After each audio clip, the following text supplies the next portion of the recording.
Beth Harmon, nuestra protagonista interpretada por Anya Taylor-Joy en la miniserie, huérfana, solitaria, politoxicómana, competitiva, frágil y sobre todo una mujer genial, una Mozart del ajedrez cuya inteligencia le brinda tanto éxitos como problemas, lidiando con sus demonios, haciendo uso de sus habilidades, ampliando sus sentidos, su pensamiento, dándole la sensación de tener el control de su vida.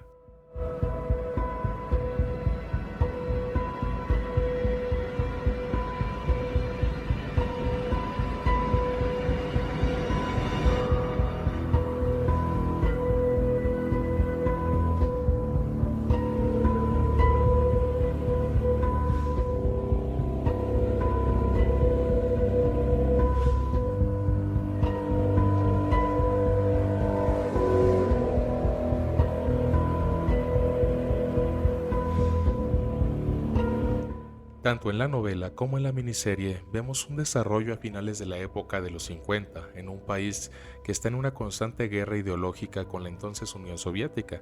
La novela fue publicada en 1983 por el escritor estadounidense Walter Tevis.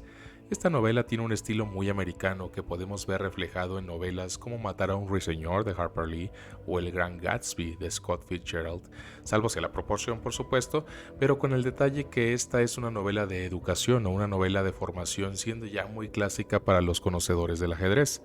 Y es que algo importante a destacar es la narración de las partidas de ajedrez cuadro por cuadro y la explicación de las aperturas y las defensas dentro del mismo juego.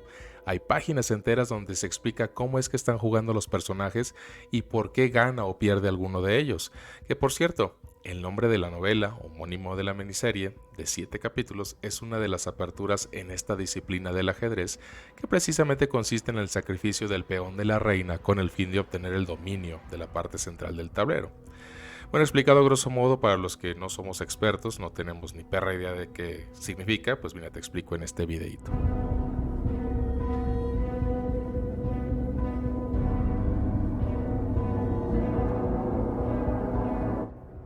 El título nos brinda una apología del sacrificio de toda una vida en pos de perseguir un sueño y cómo el resultado está lleno de peripecias. De entrada, iniciando con mi sesgada opinión de la novela, es que sí tenía mis reservas para leerla y para ver la miniserie. La verdad es que no me atraía en sí el tema, a pesar de que es un placer ver en la pantalla a Anya Taylor-Joy, pero me leí una reseña y pues me animé. Y bueno, me leí el libro en una semana. La verdad es que lo inicié y me atrapó y buscaba cualquier momento para avanzarlo. El autor la verdad es que logró que empatizara yo con este personaje, también con los personajes secundarios, y está narrado en tercera persona a través de este narrador omnisciente. Sin embargo, hay muchos momentos en los que pareciera que es el mismo personaje contando su historia en primera persona. Esto, dentro de la miniserie, está muy bien llevado porque pareciera que los cambios de escena son con una voz en off, pero al momento de inicio de la escena resulta que Beth se lo está platicando a otro personaje y eso es una técnica narrativa bastante buena, la verdad. Algo bastante inteligente por parte de la producción de la miniserie es precisamente haberla hecho una miniserie y no una película, como en su momento se pensó por allá del 2007, cuyo director de la serie, el gran Heath Ledger, eh, y cuyo papel principal sería para Helen Page, Elliot Page. Pero bueno, la miniserie permite desarrollar esa profundidad que se logra al empatizar con los personajes, con sus motivaciones, esto sin juzgarlos dentro de su escala de grises que tiene, como debería ser un personaje, ¿no? Desde el inicio hasta toda la parte de su desarrollo en el orfanato, sucede de una forma tan orgánica que Beth Harmon, interpretada por Isla Johnston, consigue que le sigas y no desees soltarle. Como al quedar huérfana es que ella se siente muy fuera de un estado de pertenencia y nos narra cómo cada noche es un martirio hasta que comienza a hacerse dependiente de los tranquilizantes que ahí mismo le dan. Como después de bajar al sótano y ver su primer tablero de ajedrez es que se siente atraída inmediatamente viendo al señor Shable, interpretado en la miniserie por Bill Camp, y cómo desea fervientemente aprender a jugar, y una vez que lo hace, es que siente que tiene algún lugar en su vida, algo de control dentro de todo su mundo alrededor. Nos narra que siendo el prodigio que es, puede incluso ver las partidas de ajedrez en su mente y memorizarlas.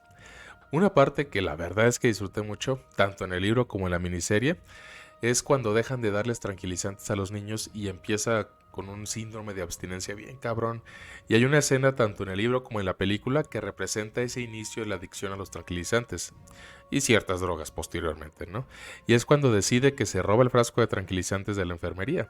A partir de aquí, la directora del orfanato pues le prohíbe jugar al ajedrez hasta que posteriormente pues es adoptada.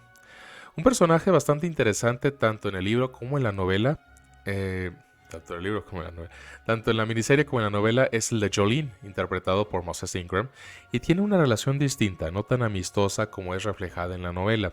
Aquí recordando que Jolene tiene 12, 13 años y en esta etapa pues de descubrimiento de la pubertad.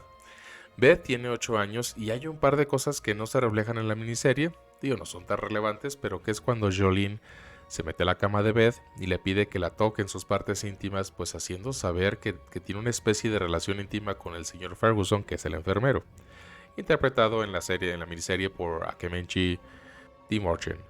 Toda esta parte de descubrimiento de Jolene en su sexualidad se deja de lado en la miniserie.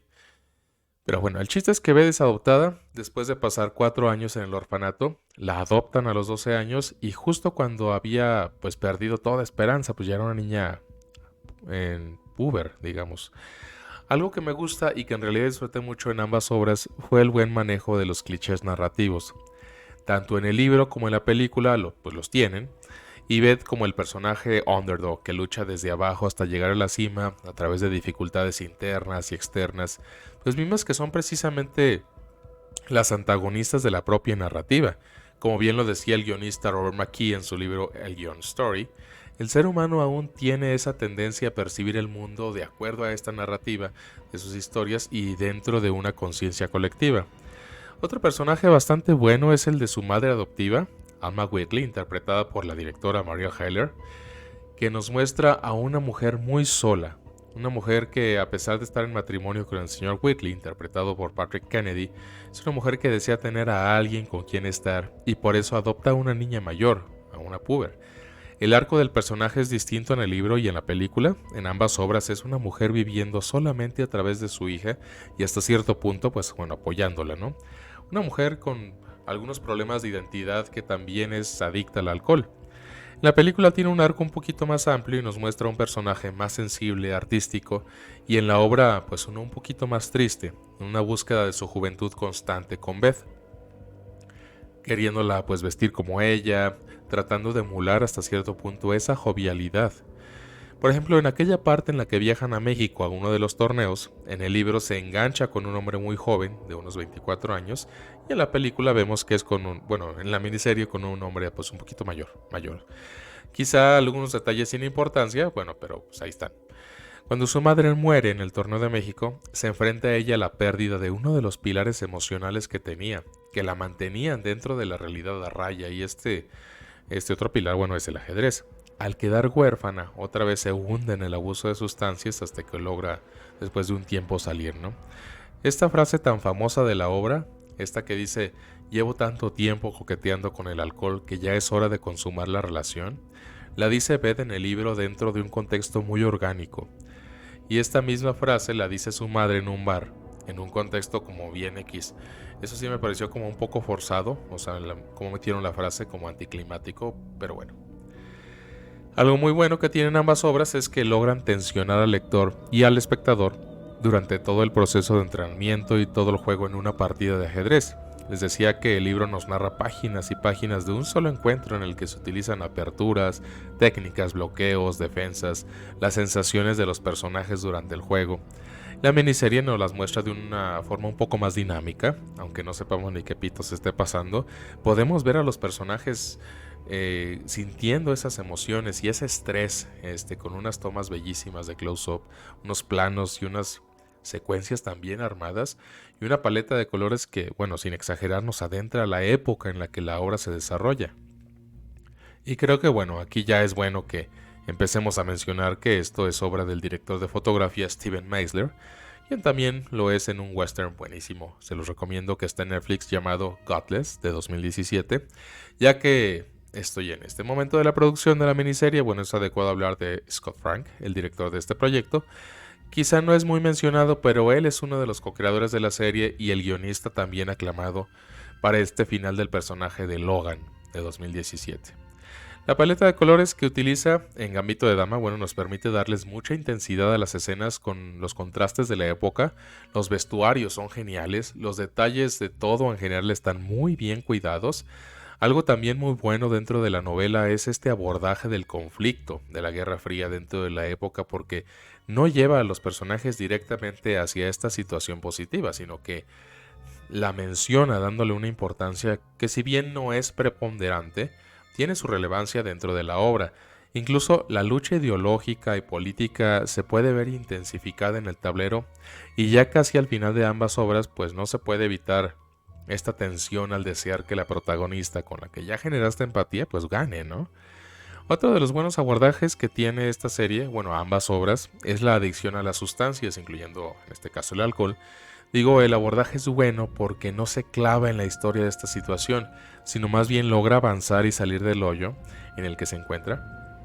Y es por esto por lo que menciono que los clichés están muy bien administrados sin exagerarlos. Algo que sí me hace un poquito de ruido, como me causa cierto cringe, son dos cosas: la relación y el parecido físico de los personajes en la serie con los de la novela. En el libro concluye con una Beth de unos 18 años como campeona del mundo, y en la miniserie vemos una mujer ya como de 30, ya se ve grande. Y si bien las elipsis están muy bien manejadas, a mí sí siempre me ha hecho mucho ruido la similitud de los personajes con la novela. Pero es algo bueno a título personal, ¿no? Una parte bastante buena en la que siento que se le da al personaje una lección de humildad es cuando se pone a entrenar con sus antiguos oponentes del ajedrez, que son Harry Beltic, interpretado por Harry Melling, y Benny Watts, interpretado por Thomas Brodie Sancher, donde bueno, nos muestra una parte del ajedrez que consiste no solo en jugar a través de la intuición, sino también a través de la práctica, del esfuerzo, del estudio de textos. Ya acercándonos al final, bueno, si bien la adaptación de la miniserie la verdad es que es muy buena, es muy parecida al libro, está lo que se debe, pues está lo que debe estar en la trama para que la trama avance con fluidez, digamos de forma orgánica. Hay algo que sí cambia al final en ambas obras, o bueno, por lo menos casi en los últimos momentos en los personajes de la obra. Y en la novela, bueno, por ejemplo, cuando Beth toca fondo, que siente que no puede más, decide llamar a la directora del orfanato y preguntar por su amiga Jolene. La directora pues sí se muestra algo así renuente al respecto de pasar datos personales de las compañeras del orfanato, pero pues bueno, al final accede, ¿no? Y es aquí donde Beth contacta a su compañera de la infancia para buscar apoyo. Van a un restaurante, beben, bueno, Beth ya no está bebiendo alcohol, y digamos que pues se ponen al día, ¿no? Jolene la invita a hacer ejercicio para dar una despejada de su mente, y es cuando se pone también a entrenar dejando pues algunos de sus vicios atrás, ¿no? Y en esta parte pues la verdad me gustó más este abordaje en el libro que en la película, porque en la película Jolene aparece así sin más frente a la puerta y se ponen al día de todo, incluyendo pues la muerte de Mr. Shable, el conserje que le enseñó a jugar ajedrez. En el libro la directora le llama después para darle esta noticia. Y bueno, es muy emotivo en ambas obras cuando al ir al funeral de Mr. Shibble pasan al orfanato y cómo llegar al sótano donde antes jugaba con el señor, pues ve que él estuvo siguiendo su carrera, que estuvo siguiendo sus éxitos, y es donde ella como que decide pues chingarle, echarle ganas para prepararse y derrotar a los rusos en el torneo de Moscú. En este punto, bueno, vemos un personaje mucho más maduro, vemos a una mujer mucho más segura, una mujer que ha luchado mucho para llegar hasta donde está y que ha estado levantándose entre cada una de sus caídas. La tensión y las emociones durante el torneo final son muy ricas de ver y bueno, de leer también. Hay unas tomas muy cercanas de los personajes y en particular de Anya Taylor-Joy que nos permiten ver en sus ojos pues todo lo que está sucediendo, y al final pues vemos el personaje triunfar dentro de este mundo del ajedrez, pero también lo vemos salir adelante con su vida tratando de arreglarla, ¿no? Pero bueno, cuéntame en los comentarios qué opinas de esta serie, si te gustó, si no te gustó, si ya leíste el libro y también te gustó o te desagradó. Si es que me ves por YouTube, pues bueno, regálame un me gusta, un comentario. Si nos sigues o si me sigues a través de Spotify o las plataformas de podcast, pues también ahí comparte. Y recuerda que los conocimientos inútiles no son más que herramientas que aún no hemos aprendido a utilizar.